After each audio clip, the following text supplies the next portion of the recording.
ప్రభుపాద సన్నిధి నాకెంతో ప్రియము, ప్రభు యేసు నామము నాకెంతో శ్రేష్టము. ప్రభుపాద సన్నిధి నాకెంతో ప్రియము, ప్రభు యేసు నామము నాకెంతో శ్రేష్టము. సన్నిధి తండ్రి సన్నిధి, సర్వోన్నతుని సన్నిధి. సన్నిధి తండ్రి సన్నిధి, ఇది మహిమాన్వితుని సన్నిధి.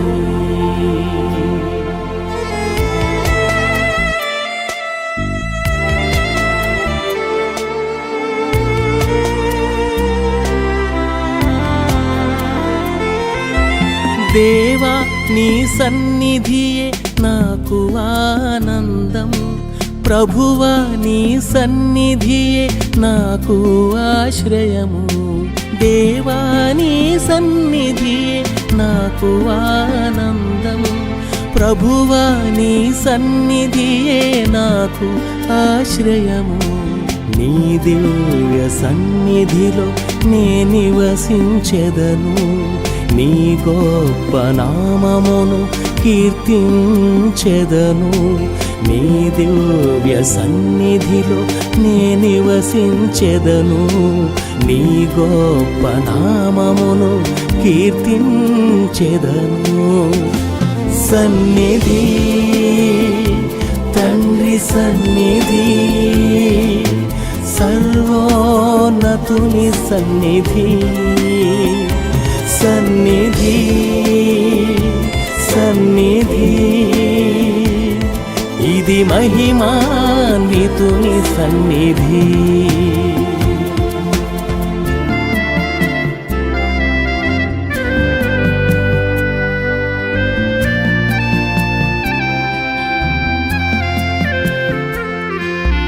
దేవా నీ సన్నిధియే నాకు ఆదరణ, ప్రభువా నీ సన్నిధియే నాకెంతో దీవెన. దేవా నీ సన్నిధియే నాకు ఆదరణ, ప్రభువా నీ సన్నిధియే నాకెంతో దీవెన. నీ పాద సన్నిధియే నా జ్ఞానాధారం, నీ నామ స్మరణే నా జీవిత భాగ్యం. నీ పాద సన్నిధియే నా జ్ఞానాధారం, నీ నామ స్మరణయే నా జీవిత భాగ్యం. సన్నిధి తండ్రి సన్నిధి, సర్వోన్నతుని సన్నిధి. సన్నిధి తండ్రి సన్నిధి, ఇది మహిమాన్వితుని సన్నిధి.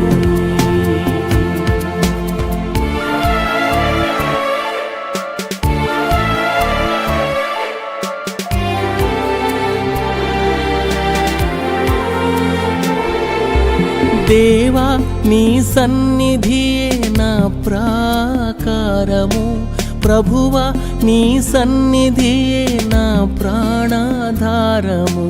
దేవా నీ సన్నిధియే నా ప్రాకారము, ప్రభువా నీ సన్నిధియే నా ప్రాణాధారము. నీ ఆత్మ సన్నిధియే నా పరమ జీవం, నీ కృపా సన్నిధియే నా ప్రియ సహవాసం. నీ ఆత్మ సన్నిధియే నా పరమ జీవం, నీ కృపా సన్నిధియే నా ప్రియ సహవాసం. సన్నిధి తండ్రి సన్నిధి, సర్వోన్నతుని సన్నిధి. సన్నిధి తండ్రి సన్నిధి, ఇది మహిమాన్వితుని సన్నిధి.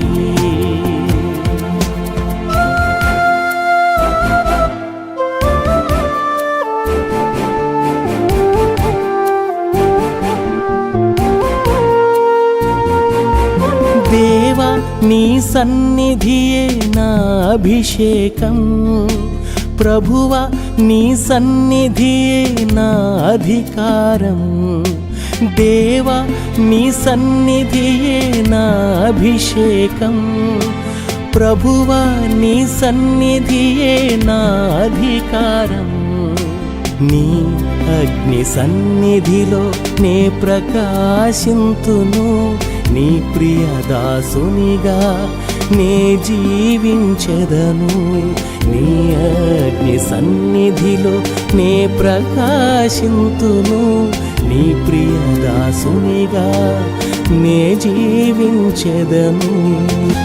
సన్నిధి తండ్రి సన్నిధి, సర్వోన్నతుని సన్నిధి, సన్నిధి తండ్రి సన్నిధి, ఇది మహిమాన్వితుని సన్నిధి.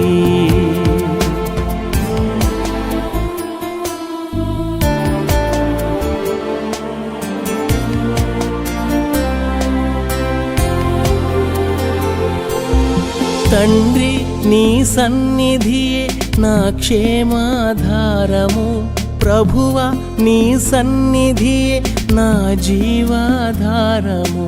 తండ్రి నీ సన్నిధియే నా క్షేమాధారము, ప్రభువా నీ సన్నిధియే నా జీవాధారము. నీ ప్రేమ సన్నిధిలో నే పరవశించెదా, నీ పాద సన్నిధినే శిరసు వంచి మృక్కెదా. నీ ప్రేమ సన్నిధిలో నే పరవశించెదా, నీ పాద సన్నిధినే శిరసు వంచి మృక్కెదా. సన్నిధి తండ్రి సన్నిధి, సర్వోన్నతుని సన్నిధి, సన్నిధి తండ్రి సన్నిధి, ఇది మహిమాన్వితుని సన్నిధి.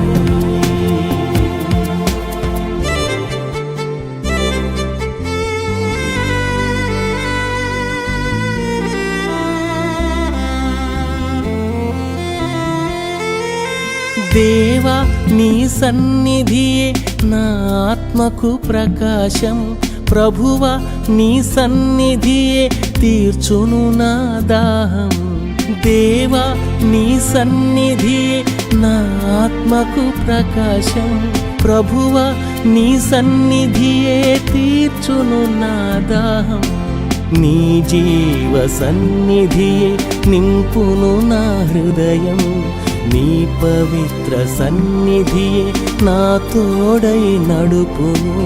నీ జీవ సన్నిధియే నింపును నా హృదయం, నీ పవిత్ర సన్నిధియే నా తోడై నడుపును.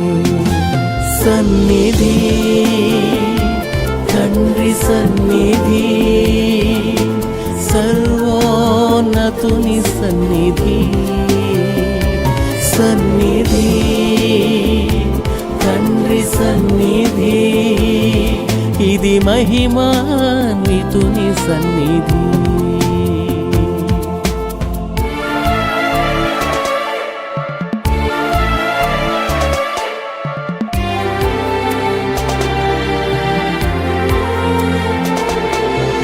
దేవా నీ సన్నిధియే నా పరలోకం, ప్రభువా నీ సన్నిధియే నా సమాధానం. దేవా నీ సన్నిధియే నా పరలోకం, ప్రభువా నీ సన్నిధియే నా సమాధానం. నీ సన్నిధి కాంతియే నా సౌందర్యం, తండ్రి నీ సన్నిధియే నా ఐశ్వర్యం. నీ సన్నిధి కాంతియే నా సౌందర్యం, తండ్రి నీ సన్నిధి నా ఐశ్వర్యం. సన్నిధి తండ్రి సన్నిధి, సర్వో సర్వోన్నతుని సన్నిధి, సన్నిధి, తండ్రి సన్నిధి, ఇది మహిమాన్వితుని సన్నిధి. ప్రభుపాద సన్నిధి నాకెంతో ప్రియము, ప్రభు యేసు నామము నాకెంతో శ్రేష్టము. ప్రభుపాద సన్నిధి నాకెంతో ప్రియము, ప్రభు యేసు నామము నాకెంతో శ్రేష్టము. సన్నిధి, తండ్రి సన్నిధి, సర్వోన్నతుని సన్నిధి, సన్నిధి, తండ్రి సన్నిధి, ఇది మహిమాన్వితుని సన్నిధి, ఇది మహిమాన్వితుని సన్నిధి, ఇది మహిమాన్వితుని సన్నిధి.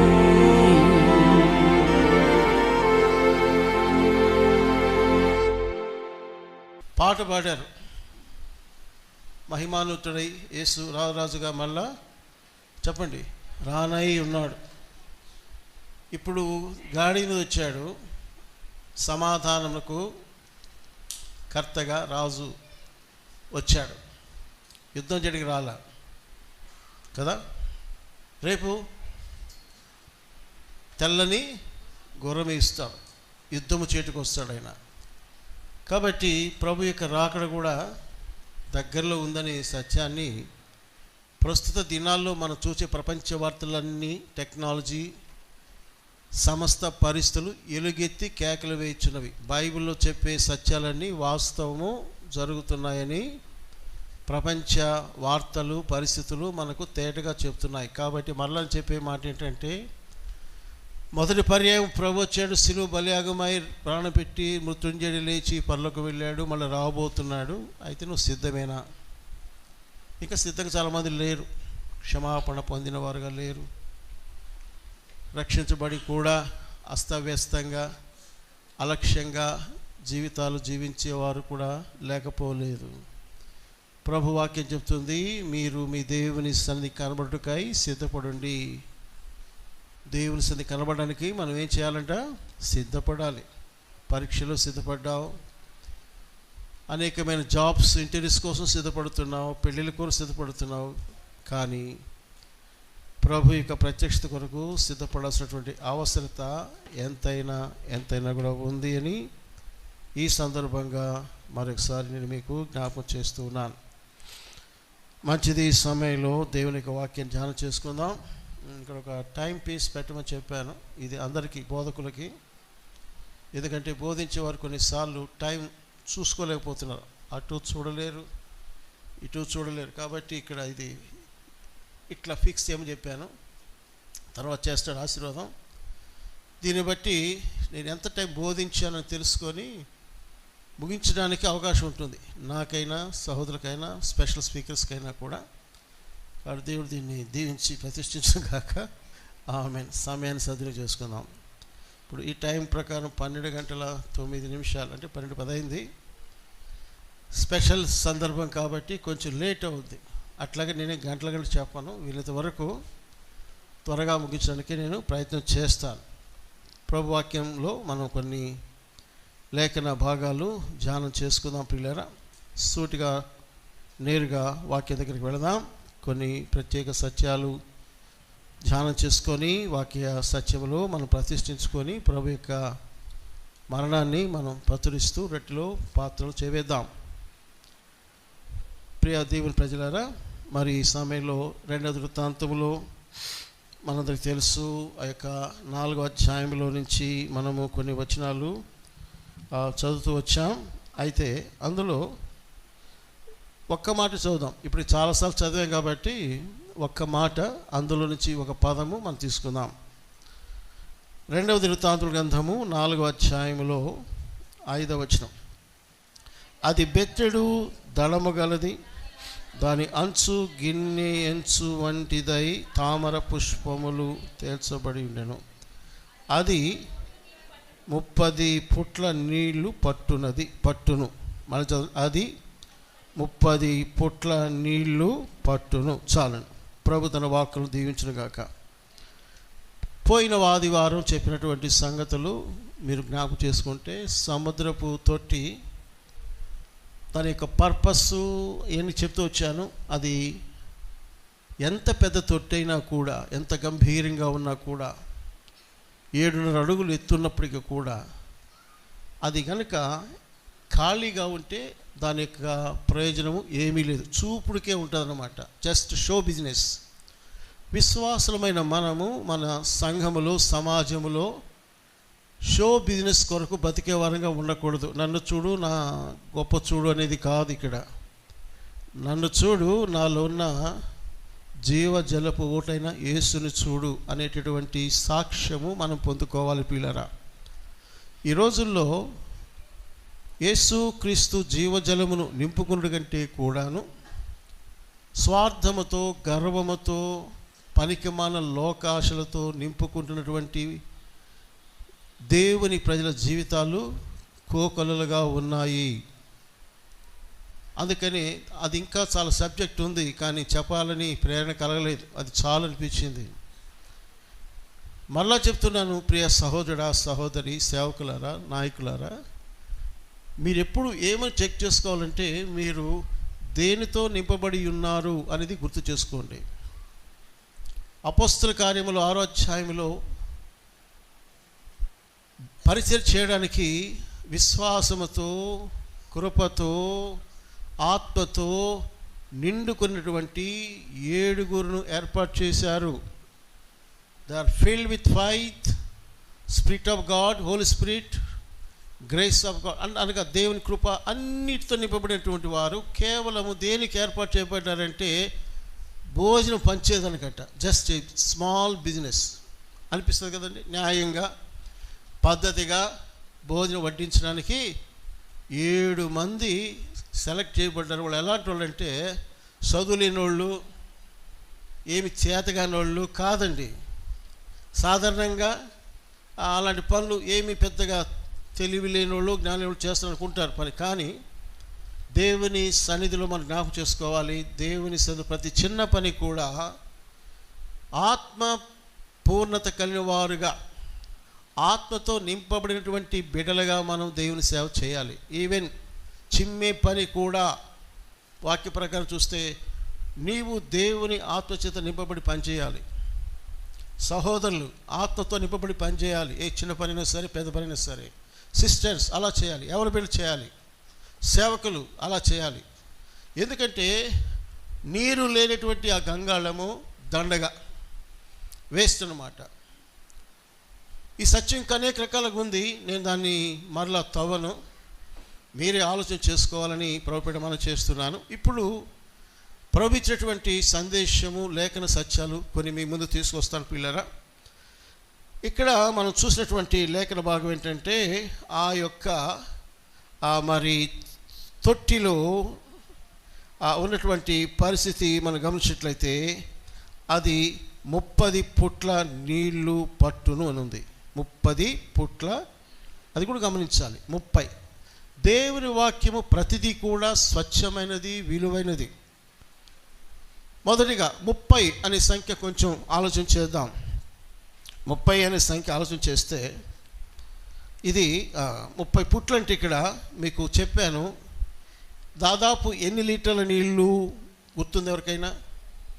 దాదాపుగా 20,000 లీటర్ల నీళ్లు పడుతుంది. ఎన్ని వేలు? ఇంచుమించు 20,000. అంటే గ్యాలన్స్లో మార్చుకున్నట్లయితే ఇది దాదాపుగా క్షమించండి, ఒకరికి పొరపాటు, క్షమించండి, 20,000 గ్యాలన్ల నీరు, 65,000 లీటర్ల నీరు. కొంచెం అటు ఇటు వచ్చింది. 64,000 చిల్లర ఉంది. అందుకే రౌండ్ ఫిగర్ చేద్దాం. రౌండ్ ఫిగర్ చేస్తే ఎంత అనుకోవచ్చు? 65,000 లీటర్ల నీరు equal to 20,000 gallons of water.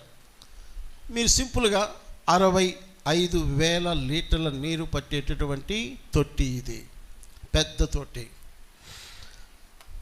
ఇక్కడ మనం బైబిల్ ఉన్నటువంటి సంఖ్య తీసుకుందాం. అది 30 పుట్ల నీరుని ఉంది. 30 అనే సంఖ్య బైబిల్ గ్రంథంలో మనం చూసినట్లయితే, మొదటిగా మనం గమనించినట్లయితే, ఇది మరి సేవకు తగిన సమయము, ప్రయోజనకరమైన పాత్రగా వాడబడే సమయం. అంటే 30 తక్కువ ఉంటే వాడబడని కాదు అని చెప్పేది బైబిల్ సత్యం చెప్తున్నాను. ఫర్ ఎగ్జాంపుల్, యేసేపు అధికారానికి వచ్చినప్పుడు 30 ఏళ్ళు, బాగా తెలిసిన వాళ్ళు. యేసు ప్రభు పరిచయకు వచ్చినప్పుడు 30 ఏళ్ళు. దావీదు సింహాసనం మీదకి వచ్చినప్పుడు కూడా ఆయన వయసు 30 ఏళ్ళు. కాబట్టి అనేక ఉన్నాయి, అన్నితో కూడిపోతే చాలా టైం పోతుంది, కానీ మీకు ముఖ్యంగా చెప్తున్నాను. 30 years జోసఫ్, కింగ్ డేవిడ్, యేసు ప్రభు. సేవకులు, యాజకులు, ప్రత్యక్ష గుడారంలో సేవ చేసేవారు కూడా రిక్రూట్మెంట్ ఎప్పుడంటే 30 ఏళ్ల నుంచి పనిచేయాలి. 30 years ఎలిజిబిలిటీ. 50 ఏళ్ళ వరకు చేయాలి యాజకులు. 30 to 50 years. 50 ఏళ్ళ తర్వాత పక్కకు వచ్చేయాలి, వేరే వాళ్ళకి పని అప్పగించాలి, వాళ్ళు సహకారంగా ఉండాలి. ఇది అవసరం, సంఘంలో కూడా ఇది అవసరం. ఇది అంటే మేమే చేసుకుంటాం కాదు, వేరే వారికి కూడా పరిచయ బాధ్యతలు ఇవ్వాలంటే మనం కొంచెం పక్కన కూర్చోవాలి, యవనస్తులు ప్రోత్సహించాలి. బైబిల్ ప్రకారం అయితే 30 నుంచి 50 లెక్క ప్రకారంగా. అంటే 50 ఏళ్ళ తర్వాత ఎవరిని మీకు అయిపోయి వెళ్ళిపోమని కాదు. You should give opportunity to other people. నువ్వు ఇతరులకు కూడా అవకాశం ఇచ్చినట్టుగా ఉండాలనేది అందులో ఒక చిన్న మెసేజ్ మనకి, సరేనా? కాబట్టి ఇక్కడ ఇది ఒక పరిపూర్ణమైనటువంటి మైండ్కి గుర్తుంది. 30 years అంటే ఒక చెప్పాలంటే అదొక మెచ్యూర్డ్ మైండ్ అనమాట. మెచ్యూర్డ్, కొద్దిగా అనుభవంతో. అప్పుడు పెళ్ళిగిళ్ళయి కొంచెం 2-3 బిడ్డలు పుట్టి కొంచెం దెబ్బలు తగిలి కొద్దిగా మైండ్ ఓపెన్ అయి ఉంటుంది. 20 ఏళ్ళకి ఓపెన్ కాదు, అంత కళ్ళు మూసుకుని పోతుంటారు. అందుకే తంటాలు. 30 ఏళ్ళకి కొంచెం మెచ్యూరిటీ, రెస్పాన్సిబిలిటీ మోసేటటువంటి మంచి వయసు అది. పక్క మనిషిగా, ఒక పురుషునిగా అది ఒక రెస్పాన్సిబిలిటీ, బాధ్యతలు స్వీకరించగలటువంటి వయస్సుగా మనం దాన్ని గమనించగలం. కాబట్టి ఇక్కడ మనం చూసినట్లయితే ఏమని గుర్తు చేయబడుతున్నామంటే, అది 30 పుట్ల నీరు పట్టేటటువంటి తొట్టిగా ఉన్నది అనేది మనం ఇప్పుడు గమనించాం. ఇప్పుడు ఇది ఇంత పెద్ద గంగాళం తొట్టి, 65,000 లీటర్ల నీరు ఉన్నది. అయితే ఇక్కడ మనం గమనించవలసినది ఏంటంటే, ఇప్పుడు ఈ 12 ఎద్దులు 4 దిక్కుల 3-3గా చూస్తున్నాయి. 4 దిక్కుల 3-3 చూస్తున్నాయి. అన్నీ కలిసి ఏకంగా ఈ బరువు మోస్తూ ఉన్నాయి. 65,000 లీటర్ల నీరు అవి మోస్తూ ఉన్నాయి. అంటే అర్థం ఏంటంటే, ఇది మోసుకొని అక్కడే ఉండగా పోవాలి, ఈ నీటిని మోసుకొని వెళ్ళాలి అనేటువంటి సత్యము, 4 దిశలకు తీసుకువెళ్ళే సత్యము ఈ 12 ఎద్దులు చూపిస్తున్నాయి. ఈరోజు ప్రభు మనకి ఇస్తున్న మాట ఏంటంటే, ఈ ఎద్దులు ఎటువంటి ఎద్దులు అంటే, మొన్నే చెప్పాను కానీ మళ్ళీ చెప్తున్నాను, అది తీసుకురాబడింది ఈరోజు ప్రభు ద్వారా. బరువులు, గొప్ప బరువులు మోసినటువంటి ఎద్దులు ఇవి. అది గొప్ప బరువులు మోసేటటువంటి ఎద్దులు. ఈరోజు మనం సందర్భం కలిసి వచ్చింది, పామ్ సండే, వాక్య సందేశం విన్నాం, పిల్లల ప్రోగ్రాంలో గమనించాం. యేసు ప్రభువుని ఊరేగింపుగా తీసుకుని పోయిన సందర్భంలో వాడబడినటువంటి జంతువు ఒక గాడిద. ఓకే, గాడిద బైబిల్లో దాదాపు 7 సందర్భాలుగా మనం జ్ఞాపకం చేసుకోవచ్చు. ఇప్పుడు కాదు సమయం, కానీ ఇందులో మనం నేర్చుకునేటువంటి ఒక పాఠం ఏంటంటే, గాడిద వలె మనం కూడా ప్రభువుని ఏం చేయాలా? మోయాలి. గాడిద కంటే కూడా బలమైన పశువు ఎద్దు. గాడిద మోసేదానికంటే కూడాను ఎద్దు తక్కువ బరువు మోస్తుందా, ఎక్కువ బరువు మోస్తుందా? బండ్లు బస్తాలు బియ్యం వేస్తే మోసుకుపోతుంది, తీసుకుపోతుంది. కాబట్టి ఇందులో సూత్రం ఏంటంటే, గాడిదలో నేర్చుకున్న సూత్రము, యేసును మోయాలి. ఈ ఎద్దుల్లో నేర్చుకునే సూత్రం ఏంటంటే, బలమైన వ్యక్తిగా అధికమైనటువంటి బరువులను మోసే వ్యక్తిగా ఉండాలనేది దేవుని యొక్క చిత్తము. గాడిద మీద ఇద్దరు కూర్చుంటా, మూడోడు కూర్చుంటే మొయ్యలేదు. ఎద్దుల బండిలో 2 ఎద్దుల బండి వేసుకోండి, బండి నిండా కూర్చోండి, పోతూ ఉంటుంది. బస్తాలు మీవేంటి తీసుకుపోతూ ఉంటుంది. సో మనము గాడిద తీసేది కాదు ఇక్కడ. ఈ సందర్భంలో గాడిద యొక్క పాత్ర విశేషమైనదే. కానీ ఈరోజు రెండవ వర్తమానంలో ఆత్మీకంగా మనము బలమైనటువంటి ఎద్దువుల వలె మనము ఏం మోయాలంటే ఆ యొక్క నీటి బరువును మోయాలి. క్రీస్తు అనే జీవజలాన్ని మోసుకొని పోవాలి. ఇది మనసులో పెట్టుకోండి. కానీ ప్రాక్టికల్గా నిజంగమైన జీవితంలో, వాస్తవ జీవితంలో ఒక్కసారి మన అంతరంగంలో గనక భూతద్దం పెట్టి లేక స్కాన్ చేసి పరీక్ష చేసుకుంటే, నువ్వు మోసేటటువంటి బరువులు ఏమిటి అనేది ప్రశ్న చేసుకో. నేను ఏం మోస్తున్నా నా జీవితంలో? మనం అనుకుంటాం కొంచెం పనిచేసి ఒక ఆదివారం వచ్చిపోయి, అబ్బో నేను ఎంత పని చేశానో యేసే కొరకు. చాలా పని చేశాను. ఏం చేసావు? ఒక ఆదివారం చేసావు, ఒక శనివారం చేసావేమో. అది కాదు. ఏమండి, బాగా వినండి, గమనించండి. ఈ మధ్యాహ్నం దేవుడిచ్చి వర్తమానం ఏంటంటే, మనమందరం కూడా ఈ ఎద్దుల వలె సమృద్ధి అయినటువంటి జీవజలము అనేటటువంటి ఆ పాత్రను లేక తొట్టిని, ఆ బరువును మనము మోసుకొని వెళ్ళాలి. కానీ ప్రభు ఏమంటాడంటే, మీరు నన్ను మోయాలి, మీరు నా కాడి మోయాలి. కదా కదా, మత్తయి 11:29 మీ మీద నా కాడి ఎత్తుకొని నా యుద్ధ నేర్చుకోనండి. అంటే నా బరువు మీరు కూడా మోయండి. మనమందరం ప్రభుత్వం ఏమైనామండి? జత పనివారమై ఉన్నాము. ఆయన మోస్తున్నాడు, నేను ఒంటరిగా లేవు. నేనే అంత అనుకోబాక. మనం దేవునితో కోవర్కర్స్, జత పనివారు. ఆయనతో కలిసి ఆయన ఎలా అడుగు వేస్తాడో అలా అడుగు వేస్తూ ఆయన సేవ మనం చేయాలి. నీ అడుగు వేస్తే ఏసయ్య నువ్వు నడువంటే ఆయన నడవడు. ఈరోజు సేవ అయిపోయింది, రివర్స్ అయిపోయింది. ఏసయ్య నువ్వు నడిస్తే నేను ఫాలో అవుతాను, అది పోయింది.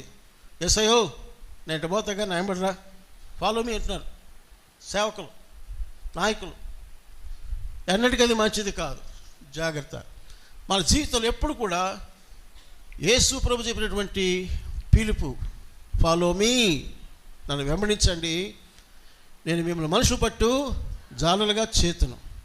కాబట్టి ప్రియ సహోదర సహోదరి, ఎక్కడ కూడా నేను నడుస్తాను ప్రభువా, నేను చెప్తాను ప్రభువా, ప్లీజ్ ఫాలో మీ అని చెప్పాకండి.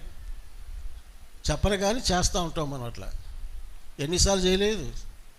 స్వకీయ ఆలోచనలు, స్వార్థపూరితమైన ఆలోచనలు, అహంతో కూడిన ఆలోచనల చేత మనము ప్రభువుతో కలిసి బరువు మోసేదానికి బదులు అస్తవ్యస్తంగా మార్చేసేటటువంటి పరిస్థితులు వచ్చేసాయి పిల్లరా. ఇక్కడ మీకు కొన్ని లేఖన భాగాలు చూపిస్తారు కొద్ది సమయంలో. ఇర్మియా గ్రంథములో 17వ అధ్యాయంలోనికి రండి. ఇర్మియా గ్రంథము 17వ అధ్యాయం, బుక్ ఆఫ్ జెర్మియా చాప్టర్ 17, 21 చదువుతాను, నన్ను వెంబడించండి. యెహోవా ఇలాగ సెలవిస్తున్నాడు, మీ విషయములో జాగ్రత్త పడుడి, విశ్రాంతి దినమున ఏ బరువును మోయకుడి, యెరూషలేము గుమ్మములో గుండా ఏ బరువును తీసుకొని రాకుడి. చాలండి, కింద చాలా వచనాలు ఉన్నాయి. మీకు ఓపిక ఉంటే ఇంకా ఇంటికి పోయి చదువుకోండి. ఇర్మియా 17:24 నుంచి ఏమంటాడంటే, జాగ్రత్త, మీరు విశ్రాంతి దినమున ఏ బరువు మోయకూడదు. 22 కూడా చదవండి. విశ్రాంతి దినమున మీ ఇళ్లలో నుండి ఏ బరువును మోసుకొని పోకుడి, ఏ పనియు చేయకుడి. నేను మీ పితరుల ఆజ్ఞాపించినట్లు విశ్రాంతి దినమును ప్రతిష్ఠిత దినముగా ఎంచుకొనుడి. అర్థమైందా? విశ్రాంతి దినమున మీరు ఏ బరువులు మోయకూడదు. ఫర్ ఎగ్జాంపుల్, ఇది కొత్త నిబంధనలు మనము ప్రభు దినమున, ఆదివార దినమున నీవు విశ్వాసి సేవకులు, నాయకులు ఏమండి ఏ బరువు మోయకూడదు. భలే చెప్పారన్నా, రేపు సండే నుంచి వంట పని చేయనన్నా. సిస్టర్స్ అనుకుంటున్నారా? కొంచెం జాగ్రత్త తీసుకోండి, పెడర్థం తీసుకోబాకండి. నేను చిమ్మనన్నా తొడవనన్నా అది కాదు ఇక్కడ. ఆత్మీకంగా బరువు అంటే ఆ రోజు చెప్పినటువంటి పరిస్థితి ఏంటంటే, ప్రభు దినము, విశ్రాంతి దినము, ప్రతిష్ఠిత దినము వారికి దేవుడు చెప్పిందంటే, మీరు లోక జీవన వ్యాపారంలో మునిగిపోకుండా కొంచెం నాతో కూర్చుంటారా బాబు, కూర్చొని పాటలు పాడుకొని ఆరాధించి వాక్యం ధ్యానించండి. ఇదిగో సమాజ మందిరం ఉంది, సమాజ మందిరికి వెళ్ళండి. యేసు కూడా వాడికి చొప్పున సమాజ మందిరం వెళ్ళేవాడు. వాసు చెప్పాలంటే వారు పొయ్యి కూడా రాజపెట్టకూడదు, లెక్క ప్రకారం ముందే అన్ని రెడీ చేసుకోవాలి. అంటే ఆ సీరియస్నెస్ తీసుకోండి. ఏ పని చేయకూడదు, ఇంట్లో కానీ బయట కానీ ఏ బరువు మోయకూడదని అంత స్ట్రిక్ట్గా పాత నిబంధనలో యూదులకు దేవుడు ఆజ్ఞాపించాడు. అయితే ఈరోజు మనం దాన్ని ఆత్మీకంగా వ్యక్తిగత జీవితంలో, కుటుంబ జీవితంలో అప్లై చేసుకున్నట్లయితే మనం ఏం చేస్తాం తెలిసిన, ఆ రోజే ఎక్కువ బరువులు మోస్తాం మనం. విద్యార్థులైతే పరీక్ష బరువులు మోయాల, ఇంట్లో వాళ్ళైతే చాకిలోడి బట్టల ముఠ మోస్తారు. ఇది మనకు వాషింగ్ మిషన్లు ఎన్నున్నా కూడా ఆ రోజే ఏమండి. లేకపోతే కొంతమందికి చింతలనే బరువులు పెట్టుకుంటారు. చింత, ఈ భారాలు ఏమండి. ఇక్కడ మీరు ఆలోచన చేస్తే మీ హృదయాంతరంగములలో దేవుని సన్నిధికి సకాలం రాకుండాను, వచ్చినా కూడా దేవులో ఆనందించకుండా, ఆయన నామాన్ని ఆరాధించకుండా, గణపరచకుండాను ఏ బరువు నిన్ను అడ్డు పెడుతుంది అనేది కొంచెం పరీక్ష చేసుకోండి. ఏమంటే బరువులు బైబిల్లో ఇక్కడ కింద మీరు వచ్చేస్తే ఏమిటంటే, ఇస్రాయేల్ అంటాడు, మీరు కనుక విశ్రాంతి దినం పాటించకుండా బరువులు మోస్తూ ఉంటే దేవుడు పెద్ద పనిష్మెంట్ ఇచ్చేసాడు. వాస్తవంగా వారికి పొందిన పనిష్మెంట్ అంటే అసలు మొత్తం తీసి పడేస్తున్నాడు. కింద చదువుకోండి, wash out. Why God is so serious అంటే నిజమే మరి. ఎందుకంటే you are my by people, మీరు నా ప్రజలు రా, నా బిడ్డలు మీరు. నేను మీ రాజుని, ఇప్పుడు దాకా ఆరాధించే కదా, నా రాజు నా రాజు నా రాజు. రాజు అయితే నాతో కూర్చోవాలి మీరు. ఆదివారం వచ్చి యేసయ్యా నువ్వు నా రాజు, ప్రేమించి ప్రాణం పెట్టండి, సరిపోయిందా? సోమవారం నుంచి శనివారం దాకా ఎవరితో ఏ రాజు కింద ఉన్నావు నువ్వు? ఏ రాజు కింద ఉన్నారు? ఎవరి అధికారం కింద బతుకుతున్నాం మనం? ఎవరిని సేవిస్తున్నాం? ఎవరు పని చేస్తున్నాం? అది ఆలోచన చేసుకోవాలి. ఏదో వచ్చాం పోయాం అనుకునే వ్యక్తిగా నువ్వు ఉంటే నీ వల్ల దేవుడికి లాభం లేదు, సంఘానికి అసలే లాభం లేదు. ఆలోచన చేసుకోండి. నువ్వు పుట్టినందుకు, బతికినందుకు, బతుకుతున్నందుకు, రక్షణ పొందినందుకు, దేవుడిని విమోచించినందుకు నీ ద్వారా దేవునికి కలిగేటటువంటి ప్రయోజనం ఏమైనా ఉందా? బరువులు మోస్తున్నారు. బైబిల్లో ఇంకొక మాట కూడా, అంటే దేవుడు అంటాడు లాస్ట్కి వచ్చేసరికి అగ్ని చేత తగలబెట్టేసినట్టాడు, అయిపోయింది వదిలేసండి. ఇంకొకటి ఉంది బరువు. సామెతల గ్రంథంలో 27వ అధ్యాయంలో ఇంకొక బరువు ఉంది వాక్యంలో. చూడండి ఏ బరువు ఉన్నాయో. ఈ బరువు ఉందని చాలామంది తెలియదు పాపం. సామెత 27లో తీసారా? 3వ వచనం, రాయి బరువు, ఇసుక భారము, మూడిని కోపము, అయ్య బాబోయ్ ఆ రెంటికంటే బరువు అంట. నేను చెప్పాను ఆ మాట? ఎవరు చెప్పారు? దేవుడి మాట అది. రాయి బరువు అంట, ఇసుక కూడా భారంగా ఉంటుంది. బరువే, భారం అంటే బరువే. మూడిని కోపం చూసారా? దాని ముందు రాయి పనికి రాదు. చెప్పండి, ఇసుక. బైబిల్ చెప్తున్న సత్యం చెప్తున్నా, మూర్ఖుని కోపము ఆ రెంటికంటే బరువు. ఈరోజు ఇది చాలా ఆలోచించవలసిన విషయం. కోపము వల్ల జరిగే అనర్థాలు చాలా ఉన్నాయి, తెలుసా మీకు? కోపం వల్ల బైబిల్ చెప్తుంది, హేబేలు అర్పణను, హేబేలును దేవుడు అంగీకరించిన కారణం చేత కయీనుకు కోపం వచ్చిందంట. దేవుని దగ్గరికి వచ్చాడు, కోపం ఉంది. నేను మిమ్మల్ని అంటాను, నువ్వు దేవుని మందిరానికి వస్తున్నావు, కానీ in your heart full of anger. నీ గుండెలు నిండి ఏముందో తెలిసిన కోపం. నీ ఇంట్లో వాళ్ళ మీద కోపం ఉందో నాకు తెలియదు, నీ భార్య మీదో నీ భర్త మీదో నీ బిడ్డల మీద కోపం నాకు తెలియదు. మందిరికి వస్తే కొంతమంది ఆ అక్క మీద కోపం, ఈ తమ్ముడి మీద అన్న మీద కోపం, కొన్నిసార్లు రవరి మీద కోపం నాకు తెలియదు. ఉంటాయి, ఎందుకుంటా నేను అతిథుని కాదుగా, నేను కాను, అతిథుని కాను, నా మీద కూడా కోపం ఉంటుంది కొంతమందికి.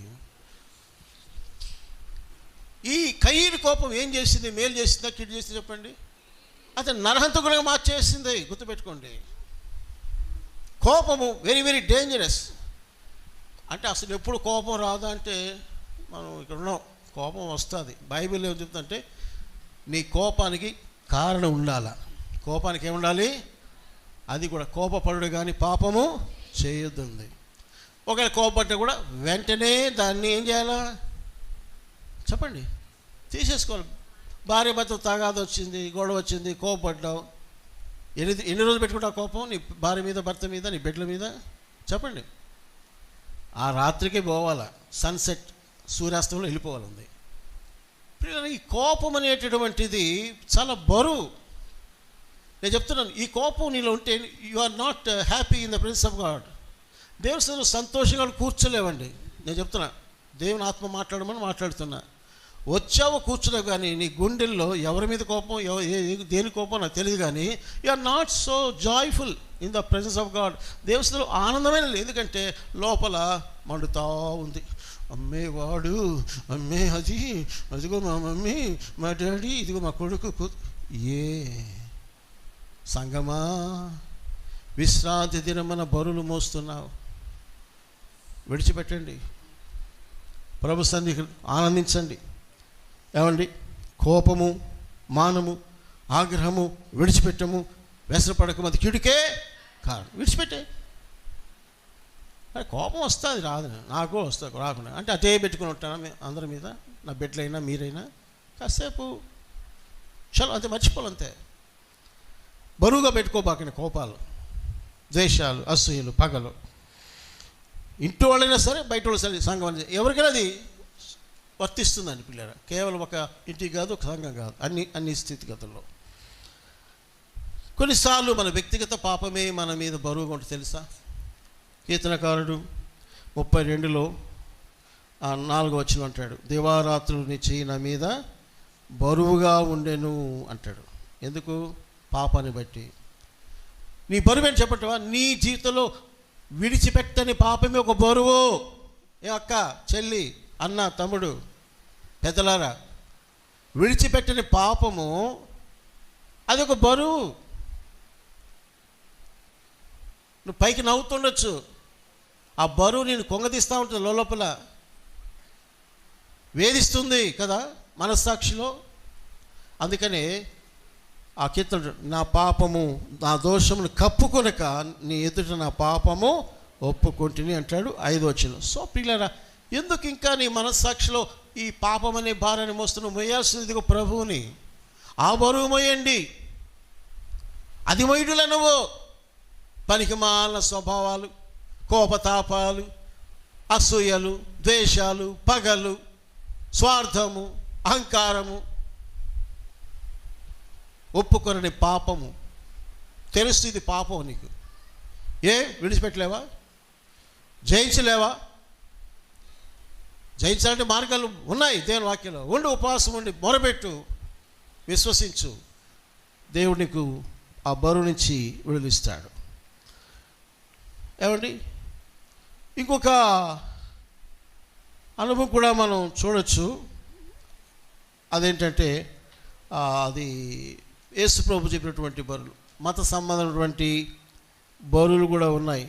వాళ్ళు ఏం చేస్తారంటే మోయలేని బరువులు, ఆచారాలు ప్రజల మీద మోపేటటువంటి బరువులు కూడా ఉన్నాయని సువార్తల్లో మనం చదవచ్చు. అది నేను రెఫరెన్స్ చెప్పడానికి సమయం లేదు, కానీ మతాచారమైనటువంటి భారములు, బరువులు మోస్తున్నారు. క్రీస్తుని మోయడం వల్ల చాలా సంఘాల్లో మా పద్ధతి ఇది సార్, ఇది మోయాలా. యేసు లేడు. ఆచారాలు, సంప్రదాయాలు, లోకాచారాలు ఇవన్నీ కూడా సో కాల్డ్ బిలీవర్స్, దేవుని ప్రజలమని పిలువబడేటువంటి మన జీవితాలలో మనము మోస్తూ ఉన్నాము అనేది మనము ప్రియుల గమనించబద్ధులమై ఉన్నాము. ఇది చూడండి రెఫరెన్స్ మత్తయి సువార్త చదవండి, పర్లే 23వ అధ్యాయం మత సంబంధించిన బరువులు చూడండి. మత్తయి 23:3-4. కనుక వారు మీతో చెప్పు వాటినన్నిటినీ అనుసరించి గైకొనుడి, అయినను వారి క్రియల చొప్పున చేయకుడి. వారు చెప్పుదురే కానీ చేయరు. మోయ శక్యము కాని భారమైన బరువులు కట్టి మనుషుల భుజము మీద వారు పెట్టుదురే కానీ తమ వ్రేలితోనైనను వాటిని కదలింపనొల్లరు. అయిపోయింది. వీళ్ళు మత సంబంధిక బోధకులు, చెప్తారే కానీ చెయ్యరు. చెప్పి చేయని, ఎందుకంటే చెప్పేవాడు మంచివాడు మంచిగా చెప్తాడు, చెడు చెప్పడు, వాడు ఫాలో అవ్వండి పర్లేదు, కానీ వాడి బతుకులు మాత్రం మీరు బతకబాకండి. నేను కూడా చెప్పింది అంతే. Take the word of God, కానీ don't follow their bad behaviour. వాళ్ళ యొక్క చెడు ప్రవర్తన అనుసరించవద్దండి. ఇది నన్ను ఆయన చెప్తాడండి కానీ ఇట్లా ఉన్నాడు, ఆమె చెప్పొద్దండి ఇలా ఉన్నాడంటే అయిన వద్దు. ప్రభు చెప్తున్నాడు, వాక్యం మంచిదే కదా, అది తీసుకో. వాళ్ళ జీవిత విధానం అంటావా వదిలేది, డోంట్ ఫాలో. వాళ్ళు మీరు వెంబడించొద్దు, ఎందుకంటే వాళ్ళు చెప్పుదురు కానీ చేయరు. అక్కడ ఒక మాట చూసారా, మోయ శక్యము కాని భారమైన బరువులు కట్టి మనుషుల భుజముల మీద వారు పెట్టుదరే కానీ వ్రేలుతోనైన వాటిని. మనలో కూడా కొందరు అంటున్నారు, ఎదుటివాడికి చాలా పనులు చెప్తారు, చాలా బోధలు చేస్తారు, వీళ్ళు కదలరు. ఈ అక్క కదలదు, అన్న కదలడు, చెప్పేదానికే. మత సంబంధమైనటువంటి పరిచయ సంబంధమైనటువంటి భారాలు మోపుతారు కానీ వాళ్ళు చేయరు. మాకు టైం లేదండి, మాకు రెస్ట్ కావాలండి అంటే మిగతా వాళ్ళ సంగతి ఏంటి? నువ్వు చెప్తే చేయాల. ఉపవాస ప్రార్థన వచ్చి చెప్పావా, ఉపవాస ప్రార్థన చేయి, రావాలా. చెప్పేదానికి కాదు బోధలు, చేసేదానికి బోధలు, 10 మందిని నడిపించడానికి బోధలు.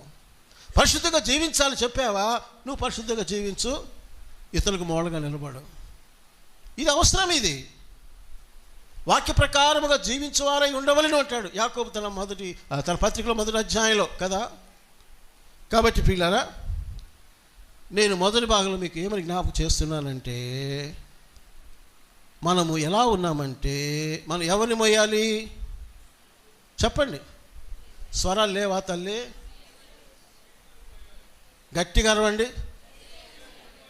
నీళ్ళు పోయాలా? జీవజలమైన యేసును మోయాలి. చెప్పండి అందరూ. ఆ బరువు మోయండి, ఆ బరువు మోయాలి. కానీ నువ్వే బరువులు మోస్తున్నావో ఇక్కడ ఉంది. మోయవలసిన బరువు, ప్రాముఖ్యత బరువు పక్క పెట్టేశావు. సైతాన్ బలి ఇంటెలెక్చువల్ ఫెలో, జ్ఞానం గలవాడు.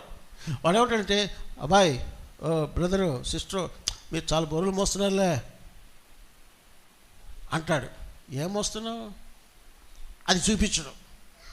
ఒక్కసారి మీ కళ్ళు తెరచి నువ్వేం వస్తున్నావో చూసుకుంటే, నువ్వు మోసేదంతా కూడాను ప్రభు నా ముందు ఏం చూస్తుంటే, మున్సిపాలిటీ చెత్త మోసే ట్రాక్టర్ బండి కనబడుతుంది నాకు. ఇది కనబడుతుంది కంటికి దృశ్యం. ఏంటది చెప్పండి, మాట్లాడరు. మున్సిపాలిటీ ట్రాక్టరు పొద్దున్నే వచ్చి ఏం ఎత్తుకోబోద్ది? చెత్త చెదారము అవి మోసుకుపోతుంది. అట్లా కాకుండా మనం మంచి గ్యాస్ సిలిండర్ మోసే ట్రాక్టర్ ఎంత బాగుండవు కదా. మనం ఎట్లుండాలంటే, క్రీస్తును మోసుకునేటటువంటి ప్రశస్తమైన జీవజలపు ఊటైనటువంటి యేసును మోసుకుపోతే అది మనకి విలువ.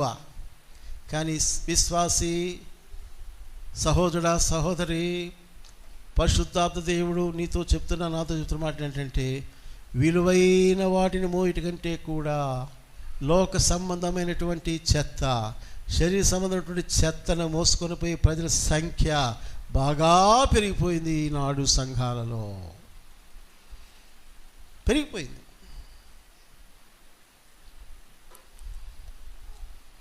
నీ దగ్గర ఏముంటే అది ఇస్తావు. ఒక చిన్న అవధానం గుర్తుకొస్తుంది. బ్రదర్ చెప్పాలి. అంతకుముందు రెండుగా ఉండి ఒక సిటీ మళ్ళీ ఒకటైపోయింది. అది గోడగట్ట ఏది బెర్లినా, బెర్లిన్లో 2 విభాగాలు అయినాయంట. గోడ కట్టేశారు, మళ్ళీ ఒకటైందిలేండి. ఒకవైపు ఉన్న వాళ్ళు ఏం చేస్తారంటే 1 టౌన్లో ఉండే వాళ్ళు ఏం చేస్తారంటే 2 టౌన్లో ఉండే వాళ్ళ గోడ వైపుకి చెత్త అంతా ఎత్తుకుని పోస్తారంట. వాళ్ళు ఊడి చేసినంత జరిగింది. ఇది ఎవరు తీసుకుందాం 1 టౌన్ వాళ్ళు 2 టౌన్ వాళ్ళ మీద పోసేది. 2 టౌన్ వాళ్ళు ఏం చేయాలి, వాళ్ళు కూడా పోయాలి కదా. వాళ్ళు పోయినట్టు వాళ్ళు ఏం చేస్తారంటే మంచి మంచి పండ్లు, biscuit packets, Coca Cola drinks అవన్నీ కట్టేస్తారంట. వీళ్ళు వేసేదేమో చెత్త, వాళ్ళు వేసేదేమో మంచి వస్తువులు. ఒకసారి ఒకడు అడిగాడంట గోడ మీద చేరి, మేము చెత్త వేస్తున్నాం కదా, మీరు మాకు మంచి మంచి బిస్కెట్లు, కోకా కోలాలు, పండ్లు ఇస్తున్నారు ఏంటంటే, ఏముంది ఎవరి దగ్గర ఏముంటే అది ఇస్తాడు అంట. జవాబు ఏంటి, ఎవరి దగ్గర ఏముంటే అది ఇస్తారు. మీ దగ్గర చెత్త ఉంది, చెత్త ఇస్తారు, మా దగ్గర మంచిని మంచి ఇచ్చారు, అంతే. హల్లెలూయా. నీ దగ్గర ఏముంటే అదే ఇస్తావు, లేనిదేమి ఇస్తాను. నీ దగ్గర చెత్త ఉంటే చెత్త ఇస్తావు. నీ మాటలు, నీ వ్యవహారాలు, నీ నడకలు అన్ని చెత్త అయితే చెత్తే ప్రజలకు ఇచ్చేది. ప్రభు యొక్క విలువైన మాటలు, జీవజలము, పరిశుద్ధాత్మ శక్తిలో ఉంటే అదే ఇతరులకు నువ్వు ఇస్తావు. హల్లెలూయా. కాబట్టి పిల్లరా గమనించండి, మనము ఏమి మోయిచున్నాము అనేది ఒకసారి జ్ఞాపకం చేసుకుందాం. ఇక్కడ కోపము అనేది ఒక భారం, పాపము భారం. ఏమండి, విశ్రాంతి దినమున ఆయా పనులు పెట్టుకోవడం అదొక భారం అన్నమాట. ఇప్పుడు చూడండి, ఎందుకు మనం ప్రభు సన్నిధికి రాలేకపోతున్నాం ఎక్కువ అంటే, ఖచ్చితంగా మీరు ఏదో బరువులు మోస్తున్నారు ఇళ్లలో. అది ఇళ్ళ బరువు, చదువు బరువు, ఆఫీస్ బరువు నాకు తెలియదు. దానివల్ల ఏమవుతుందంటే నీ ఆత్మీయ జీవితం ఆ బరువు మోయటం వల్ల, ఈ బరువు పక్కన పెట్టేసావు, ఆ బరువులు మోస్తున్నావు, ఆత్మీయ జీవితం బలహీనమైపోతూ ఉంది, పాడైపోతూ ఉంది, నిర్జీవంగా మారిపోతుంది. కాబట్టి మనం ఎలా ఉండాలంటే, లోకాన్ని మన స్వకీయ పనులను మోసేవారంగా కాకుండా మనము ప్రభువుని మోసేవారంగా ఉండాలి అనేది. మతాచారాలు మోసేవారంగా కాదు, కానీ ఆత్మానుసారంగా జీవించేవారంగా ఉండాలని దేవాది దేవుడు ఈ మధ్యాహ్న కాలంలో మనల్ని కోరుతున్నాడు. పిల్లలు కోరుతున్నాడు. కీర్తన 144 చూడండి, మళ్ళీ ఒకసారి జ్ఞాపకం చేస్తాను. కీర్తన గ్రంథం 144 14 వచనం చదవండి. మా ఎడ్లు గొప్ప బరువులు మోయగలవి, మా వీధులలో చొరబడుటైనను ఉరుగులెత్తుటైనను లేదు, వాటిలో శ్రమగల వారి మొర వినుటైనను లేదు. చాలండి. మా ఎడ్లు చిన్నవి కాదండోయ్, గొప్ప బరువులు మోయగలవి. అది మనం ఎట్లా ఉండాలంటే, ప్రభుకు గొప్ప బరువులు మోసేటటువంటి ఆ ఎద్దుల వలె ఉండాలనేది ప్రభు యొక్క ఆశ. ఈరోజు సమయం లేదు కనుక ఈ మట్లాదివారం సందర్భంగా, పస్కా పండుగ లేక గుడ్ ఫ్రైడే సందర్భంగా ఒక చిన్న మాట జ్ఞాపకం చేసి నేను ముగిస్తాను. సందేశం పూర్తి కాలేదు, సమయ పరిస్థితి బట్టి ఒక్క విషయం చెప్పేసి ముగిస్తాను. ప్రభు చిత్తం అయితే వచ్చే ఆదివారం మరి కొంత కంటిన్యూ అవుదాం, ఓకేనా? ఇప్పుడు చూడండి, యేసుక్రీస్తు ప్రభు పులిని రొట్టెని పండుగలో మొదటి దినమున ఆయన పస్కా ఆచరించడానికి ఆయన ఆశించాడు. ఎక్కడ ఆచరించాడు చెప్పండి? యేసు ప్రభు శిష్యులతో కలిసి, ఏమా బాగా చెప్పాలా, మేడగది, బాగా చెప్పండి, మేడగది. మీరు చెప్పండి. చాలా మంచులు, మేము అనవసరంగా మాట్లాడమన్నా అంటారు కదా, పలకండి మీరు. ఏ గది అది? మేడ. ఓకే, మంచి మేడగది, మంచిది. ఈ మేడగదిలో ప్రభు ఆ పస్కా ఆచరించేదానికి శిష్యులతో చెప్పిన ఒక మాట మాత్రం గుర్తు చేస్తాను ముగింపుకు వస్తే మంచిది. మార్కు సువార్త 14 అధ్యాయం తీయండి. మార్కు సువార్త 14 12 నుంచి చదువుతాం. పులియని రొట్టెల, అందరూ చదవండి. పులియని రొట్టెల పండుగలో మొదటి దినమున వారు పస్కా పశువును వధించినప్పుడు ఆయన శిష్యులు, నీవు పస్కాను భుజించుటకు మేము ఎక్కడికి వెళ్ళి సిద్ధపరచవలని కోరుచున్నామని ఆయన అడుగగా, ఆయన ఇట్లా చూడండి, మీరు పట్టణంలోనికి వెళ్ళుడి, అక్కడ నీళ్ల కుండ మోయుచున్న ఒక మనుష్యుడు మీకు ఎదురుపడును, వాని వెంటబోయి వాడు ఎక్కడ ప్రవేశించినో ఆ ఇంటి యజమానిని చూచి, నేను నా శిష్యులతో కూడా పస్కాను భుజించుటకు నా విడిది గది ఎక్కడనని బోధనడుచున్నాడని చెప్పుడి. అతడు సామగ్రితో సిద్ధపరచబడిన గొప్ప మేడగది మీకు చూపించును, అక్కడ మన కొరకు సిద్ధపరచుడని చెప్పి తన శిష్యులలో 2 పంపాను. చాలు, ఇది చాలా విచిత్రంగా ఉంది కదండి. ఇప్పుడు ఆలోచన చేశారా? శిష్యులు అడుగుతారు, ప్రభు మనకు కూడా పస్కా చేసుకోవాలి కదా, పస్కా పండుగ స్టార్ట్ అవుతుంది, ఈరోజు చేసుకోవాలి, ఎక్కడ చేయమంటావు అని. వాళ్ళకి సకంగా ఇల్లు వాకి లేకపోయా. అప్పుడు ప్రభు అన్నాడు, 2 పంపించాడు. ఏం చెప్పాడు వాళ్ళతో? మీరు పట్టణంలోకి వెళ్ళండి. నెంబర్ 1, వెళ్ళినప్పుడు ఏమవుతుందంట అక్కడ చెప్పండి. ఒక వ్యక్తి ఎలా వస్తాడు చెప్పండి? నీళ్ల కుండ మోయిచూ ఉన్న ఒక మనుషుడు మీకు ఎదురు. నీళ్ల కుండ మోయిచున్న ఒక మనుషుడు. బాగా, ఇది నాకు చాలా ఆశ్చర్యంగా ఉంది. ఈరోజు ఈ సందేశం మనం పొందుకుందాం. నీవు పట్టణంలో తిరుగుతున్నప్పుడు నీవు మోయవలసిందంటే నీళ్ల కుండ మోసే వ్యక్తిగా కనబడాలి. ఆ నీళ్ల కుండ అంటే చెప్తారు కదా, స్పిరిచువల్గా మనం తీసుకోవాలి. అది జీవజలమైన యేసుకు గుర్తుగా ఉంది. వాస్తవికంగా యెరూషలేములో ఈ యొక్క నీరు మోసే పని సాధారణంగా యూదులు నీళ్ళ తిత్తులతో మోసుకొని పోసే అలవాటు ఉన్నది. కొంతమంది స్త్రీలు కుండలు కూడా మోస్తారు, స్త్రీలు ఆ పని చేస్తారు. కానీ ఇక్కడ స్త్రీ కాదు, ఎవరిక్కడ ఒక మనుషు, ఏ మ్యాన్, ఒక మనుషుడు అని చెప్పాడు. ఇక్కడ 2-3 విషయాలు గమనిద్దాం. ఇందులో యేసు జ్ఞానం ఎంత గొప్పది. ఎక్కడ కూర్చున్నాడు, వెళ్ళలే, ఆడ మీకు మనిషి కనబడతాడు, ఆ మనిషిని నీళ్ళ కుండ అన్నాడు, వేరే కుండ కాదు, నీళ్ళతో నిండిన కుండ, నీళ్ళు మోసుకుపోతుంటాడు. అతను చెప్పండి, అతను మిమ్మల్ని గైడ్ చేస్తాడు. ఎక్కడికి? ఒక ఇంటికి. ఆ యజమాని చెప్పండి, పస్కా ఆచరించాలని కోరుతున్నాడు ప్రభువు యేసుక్రీస్తు అని చెప్పినప్పుడు అక్కడ చెప్పాడు, మేడగది చూపిస్తాడు. మేడగది అది ఎలాంటిదంట? సామగ్రితో సిద్ధపరచబడిన, ఆ మాట సామగ్రితో సిద్ధపరచబడిన గొప్ప మేడగది. ఇవన్నీ యేసయ్యకి అన్నీ తెలుసు, యేసయ్యకి అన్నీ తెలుసు. తెలీదా? చెట్టెక్కిన జక్కే తెలుసు, సమర స్త్రీ గుండెల్లో ఉన్న రహస్యాలు తెలుసు, నతానీయులో ఉన్నటువంటి నిర్దోషత్వం తెలుసు, చేప కడుపునటువంటి నాణ్యము తెలుసు. నీ గుండెలో ఉన్న రహస్యాలు, నా గుండె రహస్యాలు కూడా ఆయనకు బాగా తెలుసు. తెలియనట్టుగా మనం ఉంటే కుదరదు, తెలుసు ఆయనకి. బహుశా ఈ మేడగది యజమానుడు ప్రభుకి ఒక రహస్య శిష్యుడు అయి ఉండవచ్చు.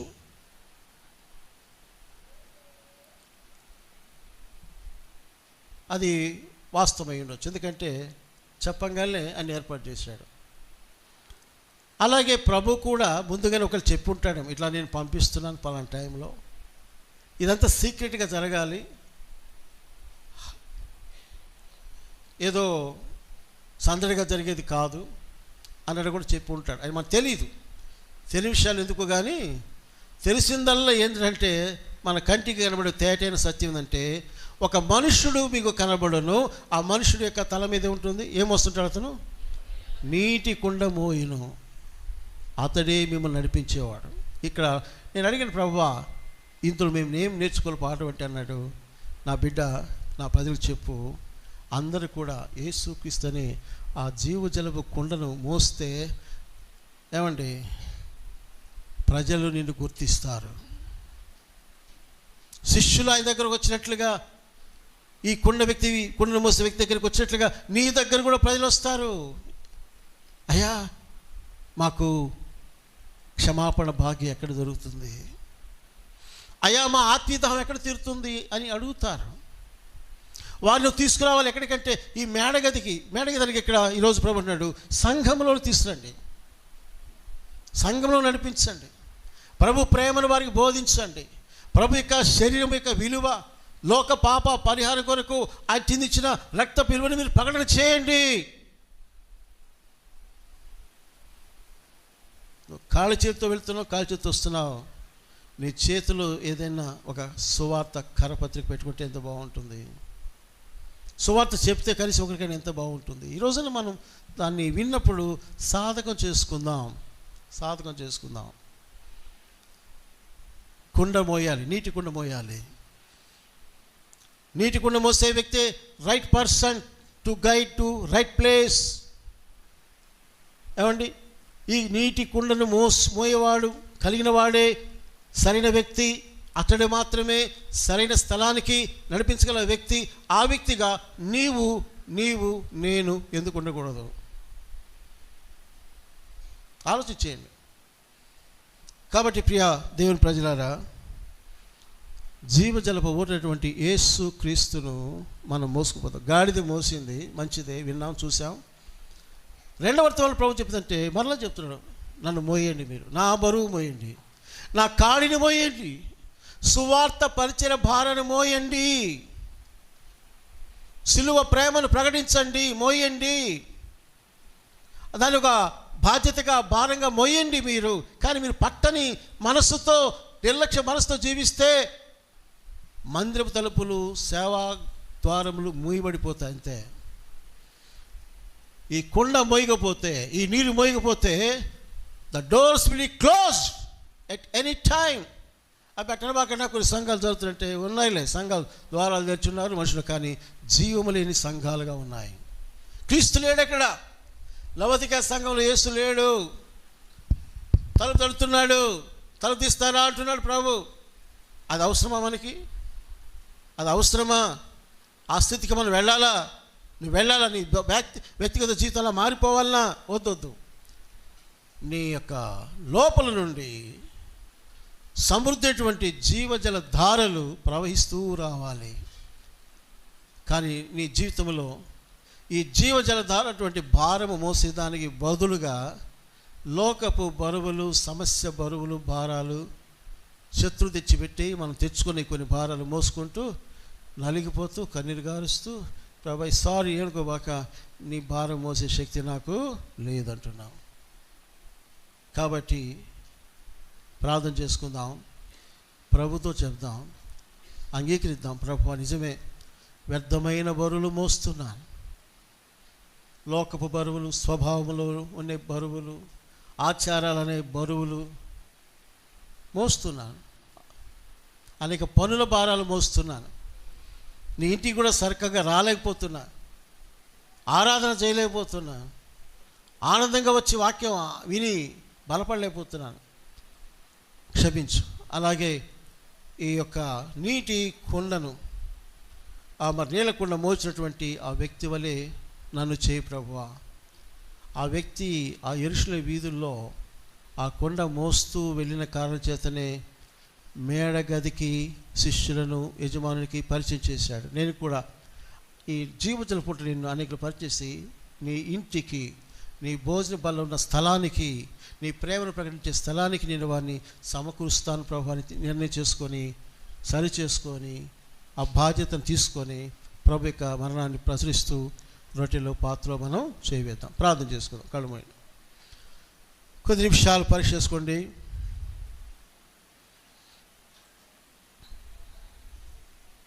నువ్వేం మోస్తున్నావు తల్లి? ఎవరొస్తున్నారా? పెద్దలారా, సహోదరుడా, సహోదరి, ఏం మోస్తున్నావు?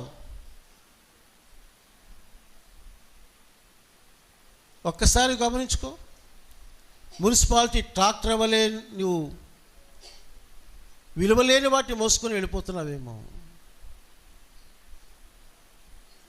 విలువైన యేసును మోసి గాడిద వలె ఆ నీటి కుండ మోసిన వ్యక్తి వలె నువ్వు మారాలి, నేను మారాలి. జీవజలపు ఓటైన క్రీస్తును మోసుకొని పోవడమే మన బాధ్యత. అప్పగించుకో, వ్యర్థమైన బరువులు తీసేసుకో. ప్రార్థనకు రాకుండా, ఆరాధనకు రాకుండా, సువార్తకు రాకుండా ఏ ఏ బరువులు నీ కాళ్లకు బరువులైపోయి అడ్డుగా ఉన్నాయో, నెత్తి మీద బరువులై నిన్ను కుంగతీస్తున్నాయో, చింతలని భారాలు బరువున్నాయో అన్నీ తీసేసుకో. నీ భారం యెహోవా మీద మోపము, ఆయన నిన్ను ఆదుకును. అనుదినమైన మన భారాలు భరించే దేవుడు ఆయన. ఆ భారాలు ప్రభుకు అప్పగిద్దాం, ప్రభుని సేవిద్దాం, ప్రభుని వెంబడిద్దాం. ప్రభు ప్రత్యక్ష కొరకు మనం సిద్ధపరచుకుందాం. ప్రార్థన చేసుకోండి. బలవత బ్రదర్స్ వెళ్ళండి, అందులోకి ప్రార్థన చేసుకుందాం. సర్వకృపానిధి జీవాధిపతి మీకు స్తుతి స్తోత్రాలు చెల్లిస్తున్నాం ప్రభు. ఈ సమయంలో మీరు మాతో మాట్లాడుతూ వచ్చిన ప్రతి లేఖనకై మీకు వందనాలు చెల్లిస్తున్నాం. ఈ పామ్ సండే సందర్భంగా ఆయా రీతిలుగా మాట్లాడుతూ ఒకటే సత్యం మీరు బోధిస్తున్నారు. మీరు నన్ను మోయండి, నా కాడి మోయండి, నా శిలువ సువార్తను మోయండి అని చెప్తున్నావు. దేవా, లోబడి మనసును మాకు దయచేయండి. మోయవలసిన మీ పరిచయ భారాన్ని మోయక వ్యర్థమైనవి, అనవసరమైనవి, లోకసమైనటువంటి బరువులు మేము మోస్తూ ఆత్మికంగా కుంగిపోతూ, దిగజారిపోతూ, నీరసించిపోతూ నశిస్తున్న మా ఆత్మీయ జీవితాన్ని మీరు దర్శించి రక్షించమని మేము ప్రార్థన చేస్తున్నాం. ప్రతి ఒక్క బిడ్డ తీర్మానం చేసుకొని, సరి చేసుకొని, రొట్టెల పాత్ర చేయవేసి లోకమైన రీతిగా మీ మనం ప్రచురించుటకు సహాయం చేయండి. మీ కృపాస్తులకు అప్పగిస్తూ పరిచయం చేసి మీరు బలపరచమని యేసుక్రీస్తు నామమున తండ్రి. నీలో నాలో పరిశుద్ధాత్ముని క్రియా,